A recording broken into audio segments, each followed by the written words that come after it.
প্রধানমন্ত্রী তারেক রহমান ভোট দেওয়ার পর আঙুলে ছাপ ওঠার আগেই জনগণকে দেয়া সকল নির্বাচনী প্রতিশ্রুতি এক এক করে পূরণ করতে শুরু করেছেন। নাটোরের বড়াইগ্রাম উপজেলার কুমরুল গ্রামে মির্জা মাহমুদ খাল উদ্বোধনকালে এসব কথা বলেন জাতীয় সংসদের whip advocate M Ruhul Kuddus Talukdar Dulu. তিনি বলেন, প্রেসিডেন্ট জিয়াউর রহমান তার জীবদ্দশায় মানিকগঞ্জে খাল খনন কার্যক্রমের উদ্বোধন করেছিলেন।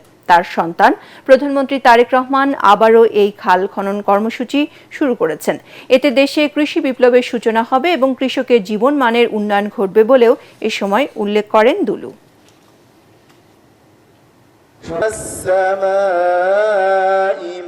ভোটের যে কালি মানুষের আঙ্গুলে লাগায়, সে আঙ্গুলের কালি মুছার আগেই ফ্যামিলি কার্ড সহ মসজিদের ইমাম পুরোহিতদের টাকা অলরেডি দেওয়া। এই খাল খনন কর্মসূচিও আজকে উদ্বোধন সারা দেশে। আজকে আমাদের প্রধানমন্ত্রী দিনাজপুরের